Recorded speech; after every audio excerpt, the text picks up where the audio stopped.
فلسطین کی آزادی کا مشن، یہودیوں کو قدم قدم پر دھول چٹانے والا، اکیلا ہی عالم کفر سے ٹکرانے کا حوصلہ رکھنے والا، پاک دھرتی کا ایک عظیم مجاہد، کفر پر لاوے کی طرح برسنے والے اس مجاہد کی طویل داستان سننے کے لیے چینل کو سبسکرائب کیجئے اور ویڈیو کو لائک کیجئے۔ سب سے زیادہ تشویشناک بات یہ ہے کہ اس نے کانفرنس ہال میں ایسے آلات نصب کروائے ہیں جو ہتھیاروں کی نشاندہی کریں گے، اور ایسے آلات بھی ہیں جو ڈسٹربنگ ڈیوائس کا سراغ بھی لگا لیں گے۔ تمہاری پریشانی کی وجہ میری سمجھ میں آ گئی علی، رینڈل کی آواز آئی، لیکن کیا یہ ممکن نہیں ہے کہ موقع پا کر تم ان آلات کو ہٹا ہی دو؟ اگر ایسا ممکن ہوتا تو تمہیں زحمت دینے کی کیا ضرورت تھی؟ میں نے کہا میں خود ہی یہ کام نہ کر گزرتا۔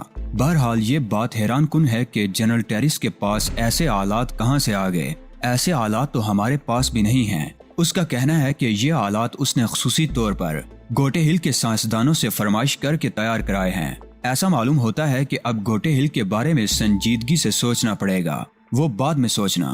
اس وقت تو یہ مسئلہ اہم ہے کہ کیا اس صورتحال کا کوئی توڑ ہے؟ مجھے افسوس ہے علی، فوری طور پر ہمارے پاس کوئی توڑ نہیں ہے، لیکن اس سلسلے میں کوشش کی جا سکتی ہے۔ اس کے لیے مجھے اپنے سائنسدانوں سے بات کرنی پڑے گی۔ جو کچھ بھی کرنا ہے جلدی کریں موشی ہاورڈ، میں نے مضطربانہ انداز میں کہا۔ اگر اس کا کوئی توڑ جلد از جلد تیار ہو سکے تو اچھا ہے، اس لیے کہ مجھے بھی کام کرنے کے لیے کچھ وقت درکار ہوگا۔ ٹھیک ہے علی، تم انتظار کرو، میں آدھے گھنٹے کے اندر تم سے رابطہ کرتا ہوں، رینڈل نے کہا اور ٹرانسمیٹر آف کر دیا۔ سچی بات تو یہ ہے مسٹر علی کہ گوٹے ہل کے سائنسدانوں سے اتنی بڑی توقع نہیں کی جا سکتی۔ ڈیوڈ ریان نے کہا، کہیں ایسا تو نہیں ہے کہ جنرل ٹیرس نے آپ سے بلف کیا ہو؟ بچوں کسی باتیں مت کرو ڈیوڈ، نکیتا نے منہ بگاڑ کر کہا۔ کیا تمہیں گوٹے ہل کی آب و ہوا راس نہیں آئی؟ جنرل ٹیرس کو بلا علی یار خان سے بلف کرنے کی کیا ضرورت ہے؟ ڈیوڈ جھینپ گیا۔ اسے احساس ہو گیا تھا کہ روانی میں اس کے منہ سے ایک انتہائی غلط بات نکل گئی ہے۔ میں آپ لوگوں کے لیے کافی منگاتا ہوں۔ اس نے اپنی جیپ مٹانے کے لیے موضوع بدلنے کی کوشش کی اور پھر خود ہی اٹھ کر کمرے سے نکل گیا۔ ڈیوڈ ریان کو میں ایک بہت ذہین آدمی کی حیثیت سے جانتی ہوں، نکیتا نے کہا، لیکن تم نے سنا اس نے اس وقت کس قدر احمقانہ بات کی ہے؟ ایسا معلوم ہوتا ہے کہ گوٹے ہل کی آب و ہوا نے اس کی ذہانت کو زنگ لگا دیا ہے۔ یہ ایسی کوئی خاص بات نہیں ہے۔ بعض اوقات ذہین آدمی کے منہ سے بھی کوئی احمقانہ بات نکل سکتی ہے، اور پھر کیا ضروری ہے کہ وہ میرے اور جنرل ٹیرس کے تعلقات کی نوعیت سے بھی پوری طرح واقف ہو؟ ڈیوڈ ایک بیرے کے ساتھ واپس آیا جو ہمارے سامنے کافی پاٹ اور پیالیاں رکھ کر واپس چلا گیا۔ سنا تو یہی گیا ہے کہ جنرل ٹیرس اور مسٹر علی کے تعلقات مثالی نوعیت کے ہیں، ڈیوڈ ریان نے کافی بناتے ہوئے کہا، لیکن بعض اوقات جب آدمی کوئی بات چھپانا چاہتا ہے تو اپنے قریب ترین آدمی سے بھی چھپا لیتا ہے۔ تم ٹھیک کہہ رہے ہو مسٹر ڈیوڈ، نکیتا کے کچھ کہنے سے قبل ہی میں بول پڑا۔ انسانی رویے کے بارے میں کوئی بات بھی یقین سے نہیں کہی جا سکتی، لیکن جنرل ٹیرس نے ہم سے غلط بیانی نہیں کی ہے۔ نکیتا خاموش رہی، وہ سمجھ گئی تھی کہ میں ڈیوڈ سے بحث میں نہیں الجھنا چاہتا۔ ٹھیک آدھے گھنٹے بعد ٹرانسمیٹر پر اشارہ موصول ہوا۔ رینڈل نے رابطہ قائم کیا تھا۔ کیمیکل بم استعمال کرنا ہوگا علی، رینڈل کہہ رہا تھا۔ یہ مخصوص قسم کے کیمیکل بم ہیں جن کا خول پلاسٹک کا ہے، اور تم انہیں ایک طرح سے ٹائم بم بھی کہہ سکتے ہو، اس لیے کہ ان میں ٹائم بھی نصب ہوتا ہے۔ وقت معینہ پر ان کے اندر کیمیکل ری ایکشن شروع ہو جاتا ہے اور ان میں سے گیس خارج ہونے لگتی ہے۔ میں تمہارے لیے ایسے بم بنوا دوں گا جو انتہائی مہلک گیس خارج کریں گے اور چند لمحوں کے اندر اندر کسی بھی جاندار کو ہلاک کر سکیں گے۔ تمہیں چاہیے تھا کہ پہلے ہی بم میرے حوالے کر دیتے، مجھے خواہ ذہنی کوفت اٹھانا پڑی، میں نے ناخوشگوار لہجے میں کہا۔ رینڈل ہنسا، تم غلط سمجھ رہے ہو علی، اگر پہلے اس قسم کے بم ہمارے پاس ہوتے تو ہم ضرور تمہارے حوالے کر دیتے، لیکن یہ تو تازہ ترین نظریہ ہے جس پر کام شروع کر دیا گیا ہے۔ جو چیز تمہارے پاس نہیں ہے اس کے بارے میں تم اتنے یقین سے کس طرح کہہ سکتے ہو؟ میں نے حیرت سے کہا، میں نے تمہیں بتایا تھا کہ ہمارے پاس بہترین دماغ موجود ہیں۔ جب میں نے ان کے سامنے موجودہ مسئلہ رکھا تو ان میں سے ایک نے یہ نظریہ پیش کیا اور دوسرے اس سے فوراً ہی متفق بھی ہو گئے۔ انہیں یقین ہے کہ اس میں ناکامی کا 1% بھی امکان نہیں ہے، اس لیے کہ اس میں کوئی پیچیدگی نہیں ہے اور یہ بہت سادہ طریقے سے کام کرنے والا بم ہوگا جس سے کوئی دھماکہ نہیں ہوگا، کوئی ٹوٹ پھوٹ نہیں ہوگی، کسی کو پتہ نہیں چلے گا اور نہایت خاموشی سے آدمی موت کی آغوش میں چلا جائے گا۔ تو پھر یہ بم مجھے کب تک مل جائیں گے؟ زیادہ سے زیادہ کل شام تک، رینڈل نے کہا۔ کل شام کو اسی وقت تم ڈیوڈ سے بم حاصل کر سکتے ہو۔ ٹھیک ہے موشے ہاورڈ، میں نے ایک طویل سانس لے کر کہا۔ میری انتہائی کوشش ہوگی کہ میں اسے محفوظ طریقے سے کانفرنس ہال میں چھپا دوں۔ میں تمہاری کامیابی کے لیے دعا گو ہوں علی، رینڈل نے کہا۔ تمہیں جب بھی ضرورت پڑے مجھے زحمت دے سکتے ہو۔ تہذیب اور بڈ کس حال میں ہے موشے ہاورڈ؟ میں نے دھڑکتے دل سے پوچھا۔ انہیں یہاں کوئی پریشانی نہیں ہے اور نہ ہوگی۔ اس مہم کے بعد تم ان سے ملاقات کر سکو گے۔ ان دونوں کے بغیر میں خود کو ادھورا محسوس کرتا ہوں۔ وہ میرے ساتھ ہوتے تو میں یہ کام بڑی آسانی سے کر سکتا تھا۔ تم خود سمجھ سکتے ہو علی کہ ہم اپنا راز افشا کر کے خطرہ مول نہیں لے سکتے۔ میں نہیں سمجھتا کہ ان دونوں میں سے کوئی بھی میری مرضی کے خلاف کوئی حرکت کر سکتا ہے۔ یہ بات تم زیادہ سے زیادہ بڈ کے بارے میں کہہ سکتے ہو۔ تہذیب کی طرف سے ہر وقت خطرہ ہی لگا رہتا ہے، اور اگر میں نے بڈ کو بھیج دیا تو تہذیب اکیلی رہ جائے گی۔ نہیں موشے ہاورڈ، میں نے تیزی سے کہا، بڈ کو بھیجنے کی ضرورت نہیں ہے، لیکن کیا ایسی کوئی صورت نہیں ہو سکتی کہ ان دونوں کی طرف سے خطرہ ٹل جائے؟ تم اس مہم سے فارغ ہو جاؤ، پھر ہم اس مسئلے پر گفتگو کریں گے، رینڈل نے کہا اور سلسلہ منقطع کر دیا۔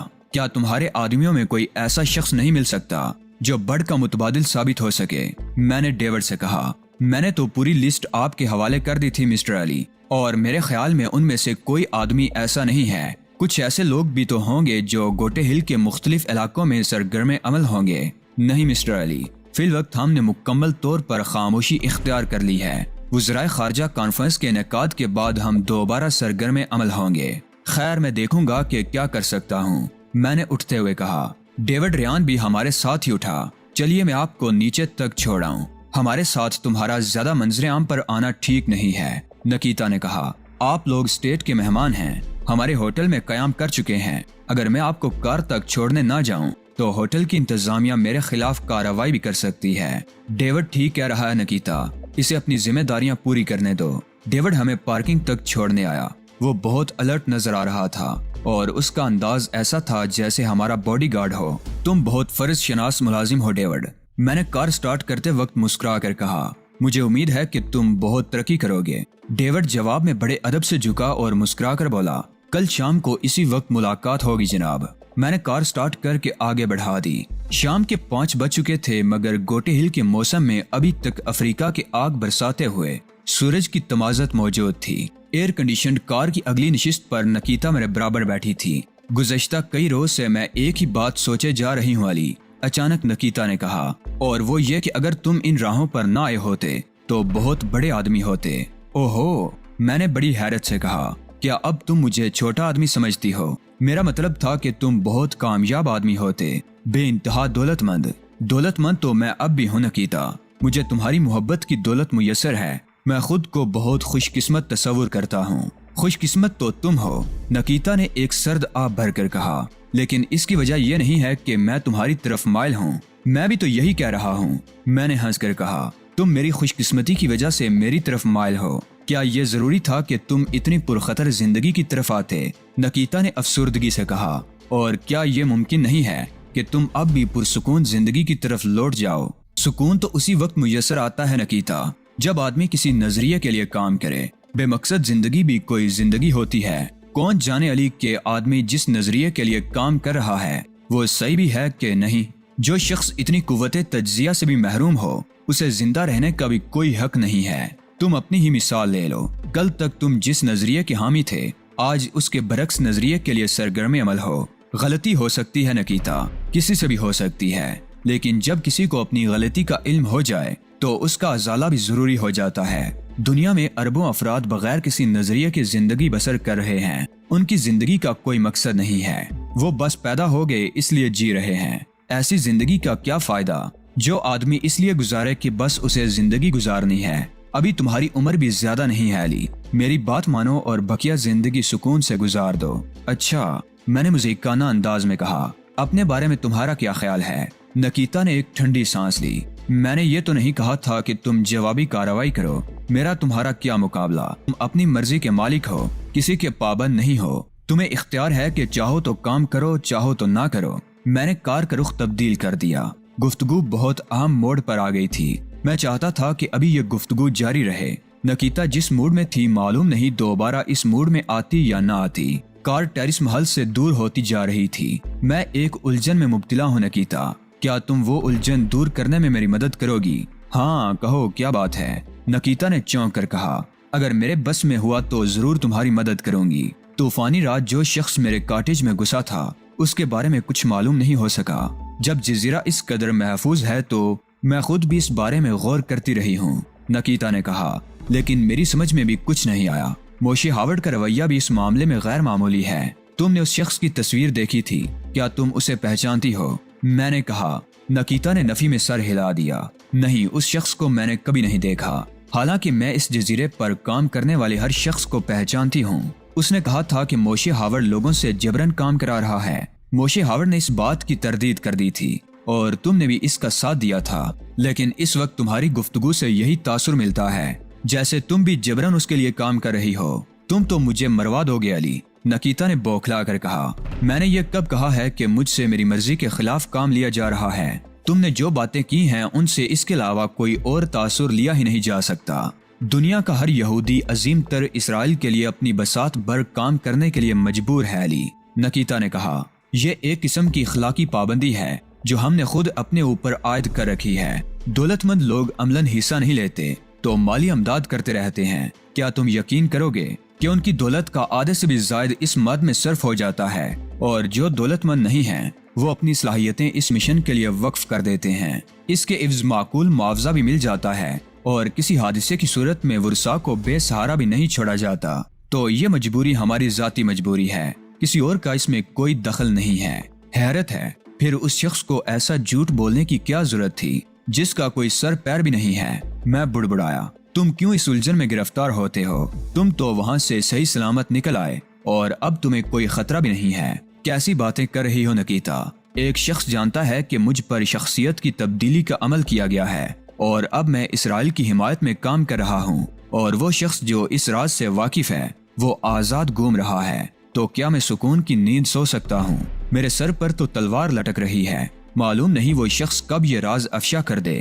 مجھے بتاؤ، اگر ایسا ہو گیا تو میری کیا پوزیشن ہوگی؟ تمہارے خدشات بجا ہیں، مگر یہ معاملہ اتنا پراسرار ہے کہ کسی صورت حلق سے نہیں اترتا۔ آخر وہ شخص کون تھا؟ اس طوفانی رات میں تمہارے کاٹیج تک اس کی رسائی کیسے ہوئی؟ اور سب سے بڑھ کر یہ کہ اسے تم پر کیے گئے عمل کے بارے میں کس طرح علم ہوا، جبکہ یہ بات عام بھی نہیں ہے۔ اس نے تو اس سے بھی آگے بڑھ کر بات کی تھی، اور وہ یہ تھی کہ شخصیت کی تبدیلی کا عمل مجھ پر کارگر نہیں ہو سکا، اور یہ بات موشی ہاورڈ کے تحت کام کرنے والے بعض افراد کے علم میں بھی ہے۔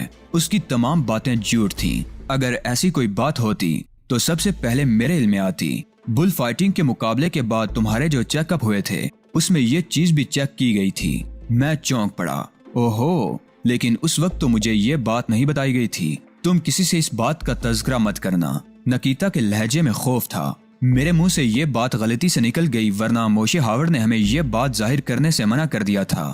میں ایسی کوئی بات ظاہر نہیں کر سکتا نکیتا جس سے تمہیں نقصان پہنچنے کا ذرا سا بھی احتمال ہو۔ میں تمہاری شکر گزار ہوں علی کہ تم مجھے اتنی اہمیت دیتے ہو، نکیتا نے بھرائی ہوئی آواز میں کہا۔ میں تمہیں اہمیت دیتا نہیں ہوں نکیتا، بلکہ تمہاری اہمیت ہے، اور میں تمہارے معاملے میں خود کو بالکل بے بس محسوس کرتا ہوں۔ ہم اس وقت گوٹے ہل کی ایک بڑی شاعرہ سے گزر رہے تھے۔ میں سوچ رہا تھا کہ اب گاڑی واپس موڑ لینی چاہیے۔ کیتھی براؤن اور جنرل ٹیریس ہمارا انتظار کر رہے ہوں گے۔ اگر ہم پرائیویٹ نمبر پلیٹ والی کار میں سوار نہ ہوتے تو اتنی آزادی سے سفر نہیں کر سکتے تھے، لیکن اس کے باوجود ہم لوگوں کی توجہ کا مرکز بن رہے تھے۔ گوٹے ہل میں اتنی شاندار کاریں شاذ و نادر ہی تھیں، اور پھر وہ قیمتی کار تباہ ہو گئی۔ اسی شاعرہ کے ایک سگنل سے گزرتے وقت مخالف سمت سے آنے والی ایک تیز رفتار کار سگنل توڑتی ہوئی آئی، اور عین چوراہے کے وسط میں وہ کار پوری قوت سے میری کار کے اگلے حصے سے ٹکرائی۔ میں نے فل بریک لگا کر اس تصادم سے بچنے کی کوشش کی تھی، وہ بس اسی حد تک کامیاب ہو سکی کہ نکیتا بچ گئی۔ میں نے بریک نہ لگائے ہوتے تو کار کے اگلے حصے کے بجائے وہ حصہ زد میں آتا جہاں نکیتا بیٹھی تھی، اور ٹکر جتنی شدت سے ہوئی تھی اس کے پیش نظر نکیتا کی زندگی بھی خطرے میں پڑ سکتی تھی۔ تصادم کے نتیجے میں ایک زوردار دھماکہ ہوا اور چاروں طرف کاروں کے بریک چرچرانے کی صدائیں گونجنے لگیں۔ فل بریک لگنے سے کار کو جو دھچکا لگا تھا اس کے نتیجے میں نکیتا کا سر بڑے زور سے ونڈ سکرین سے ٹکرایا تھا، اور اس کے فوراً بعد جو تصادم ہوا اس سے میری کار چوک کے وسط میں واقع ٹریفک سگنل کے چبوترے سے ٹکرائی۔ اور نکیتا اچھل کر میری گود میں آ پڑی، جبکہ دوسری کار کسی کھلونے کی مانند کلابازیاں کھانے لگی تھی۔ مخالف سمت فٹ پاتھ پر چڑھنے سے قبل کئی گاڑیاں اور ایک موٹر سائیکل بھی اس کی زد میں آ گئی تھی۔ چاروں طرف سے راہگیر دوڑ پڑے تھے، ٹریفک بالکل جام ہو کر رہ گیا تھا۔ مجھے تو خیر معمولی سے دھچکے لگے تھے، البتہ نکیتا کے ذرا زیادہ چوٹیں آ گئی تھیں اور وہ بے ہوش بھی ہو گئی تھی۔ میں نے اسے اپنے اوپر سے ہٹایا اور احتیاط سے سیٹ پر لٹا دیا۔ اسی اثنا میں ٹریفک کانسٹیبل کار کے نزدیک پہنچ چکا تھا۔ آپ کی ساتھی زخمی ہو گئی ہیں جناب، اس نے کار کے اندر جھانکتے ہوئے کہا۔ ایمبولینس کے لیے فون کر دیا گیا ہے جناب، اور ایمبولینس کسی بھی لمحے یہاں پہنچنے والی ہوگی۔ آپ کے تو زیادہ چوٹیں نہیں آئیں؟ نہیں، میں نے دروازہ کھول کر کار سے باہر نکلتے ہوئے کہا۔ دوسری کار کے ڈرائیور کا کیا بنا؟ بہت بری طرح زخمی ہوا ہے جناب، اسے کسی طرح سے کھینچ کر کار سے باہر تو نکال لیا گیا ہے، مگر شاید ہی بچ سکے۔ کانسٹیبل کا جملہ ختم ہونے سے قبل ہی ایمبولینس کے سائرن کی آواز سنائی دی۔ ٹریفک جام ہونے کی وجہ سے ایمبولینس کو متاثرہ مقام تک پہنچنے میں کسی قدر دشواری پیش آئی تھی۔ پھر دونوں زخمیوں یعنی دوسری کار کے ڈرائیور اور نکیتا کو بڑی تیزی سے ایمبولینس میں منتقل کر دیا گیا۔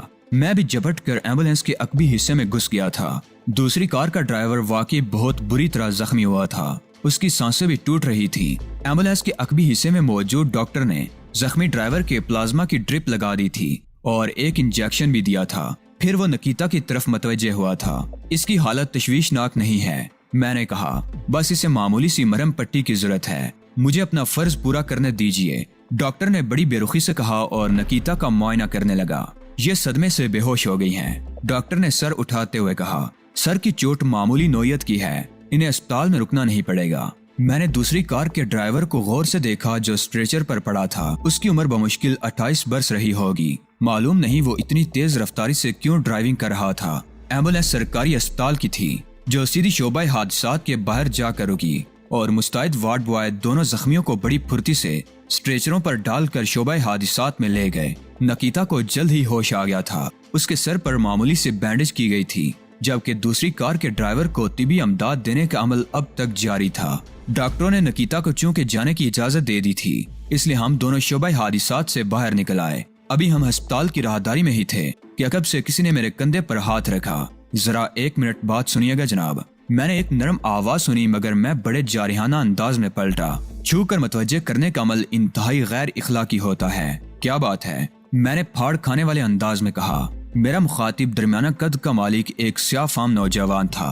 حادثہ آپ ہی کی کار کو پیش آیا تھا جناب، اس نے بڑے شائستہ لہجے میں کہا۔ سوال اس نے مجھ سے کیا تھا، مگر اس کی نظریں نکیتا کے چہرے پر مرکوز تھیں۔ ہاں، میں نے اسے گورتے ہوئے کہا، مگر تم کیوں پوچھ رہے ہو؟ کیا آپ دونوں حضرات ذرا دیر کے لیے میرے ساتھ چلنے کی زحمت کریں گے؟ نہیں، میں نے صفائی سے کہا اور نکیتا کا ہاتھ پکڑ کر اسے چلنے کا اشارہ کیا۔ مجھ سے عدم تعاون کا مظاہرہ کر کے آپ اپنی مشکلات میں اضافہ کریں گے۔ بہتر یہ ہے کہ میرے ساتھ چلیں۔ جب تک تم یہ نہیں بتاؤ گے کہ تم کون ہو، میں تم سے کسی قسم کا تعاون نہیں کر سکوں گا۔ اس نے جیب میں سے اپنا پرس نکالا اور اسے کھول کر میری طرف بڑھا دیا، جہاں اس کا شناختی کارڈ نظر آ رہا تھا۔ اس کا تعلق CID سے تھا۔ اوہ، میں نے مسکرا کر کہا، چلو کہاں چلنا ہے؟ میں تم سے ہر طرح تعاون کروں گا۔ وہ مجھے اسپتال میں ہی واقع ایک چھوٹے سے کمرے میں لایا۔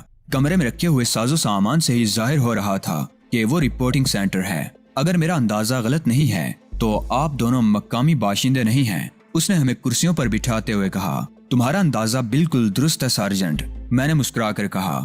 ہم مقامی باشندے نہیں ہیں، پاسپورٹ دکھائیے، اس نے میری طرف ہاتھ بڑھاتے ہوئے کہا۔ پاسپورٹ؟ میں نے حیرت سے کہا۔ وہ تو اس وقت ہمارے پاس موجود نہیں ہیں۔ کیوں نہیں ہیں؟ اس نے خشک لہجے میں کہا۔ کیا آپ کو معلوم نہیں ہے کہ غیر ملکیوں کا بغیر پاسپورٹ گھومنا جرم ہے؟ نہیں، میں نے نفی میں سر ہلایا۔ مجھے تو یہ بات معلوم نہیں ہے۔ آپ کے خلاف مقدمہ درج ہوگا، آپ لوگ قانون شکنی کے مرتکب ہوئے ہیں، اس نے ایک رجسٹر کھولتے ہوئے کہا۔ یہ کیا بےہودگی ہے؟ نکیتا نے غصیلے لہجے میں کہا۔ میں زخمی ہوں، مجھ سے ہمدردی کرنے کے بجائے تم ہمیں ہراساں کرنے کی کوشش کر رہے ہو۔ کوشش نہیں کر رہا ہوں خاتون، بلکہ مجھے آپ پر غیر ملکی ایجنٹ ہونے کا بھی شبہ ہے۔ جائے وقوع سے معلوم ہوا ہے کہ آپ نے سگنل توڑا تھا، جس سے یہ حادثہ رونما ہوا ہے۔ اگر ہم نے سگنل توڑا تھا تو ڈیوٹی پر موجود کانسٹیبل نے ہمیں کیوں چھوڑ دیا؟ اس نے آپ لوگوں کو کب چھوڑا؟ آپ لوگ تو وہاں سے فرار ہو گئے تھے۔ آپ کے خلاف رپورٹ درج کرائی جا چکی ہے۔ میں بڑے غور سے اسے دیکھ رہا تھا۔ کیا تمہیں اتنا بھی نہیں معلوم کہ اگر تم ہمارے ساتھ اسی قسم کا سلوک کرو گے تو ہمارے ملک کا سفارت خانہ خاموش نہیں رہے گا؟ وہ بعد کی بات ہے، اس نے بے پرواہی سے کہا۔ فی الحال تو تمہیں لاک اپ میں ڈال دیا جائے گا، اخبارات میں تمہاری تصویریں چھپیں گی تو پتہ چلے گا۔ میرا خون کھولنے لگا تھا جبکہ نکیتا غصے میں آپے سے باہر ہو گئی تھی۔ تم انہیں بتاتے کیوں نہیں کہ ہم کون ہیں؟ اس نے بڑے غصیلے لہجے میں مجھ سے کہا۔ میں نے اس سے پرسکون رہنے کو کہا اور سارجنٹ سے بولا، دیکھو ہم شریف لوگ ہیں، ہمیں لاک اپ میں مت ڈالنا۔ میری بات سن کر وہ فاتحانہ انداز میں مسکرایا، انداز ایسا تھا جیسے اس نے کوئی بڑا مارکا جیت لیا ہو۔ تم 3 عدد قانون شکنیوں کے مرتکب ہوئے ہو، تمہارے خلاف پرچہ ضرور کٹے گا۔ مجھے اجازت دو کہ میں اپنے سفارت خانے کو مطلع کر دوں۔ میں نے ٹیلی فون کی طرف ہاتھ بڑھایا۔ خبردار، اس نے میز پر سے رول اٹھاتے ہوئے کہا، یہاں کسی بھی چیز کو بلا اجازت ہاتھ مت لگانا۔ میں نے ہاتھ پیچھے ہٹا لیا۔ میں سمجھ نہیں سکا کہ تم آخر چاہتے کیا ہو، میں نے بے بسی سے کہا۔ میں صرف یہ چاہتا ہوں کہ قانون کی خلاف ورزی کرنے پر تمہیں سزا دلوائی جائے۔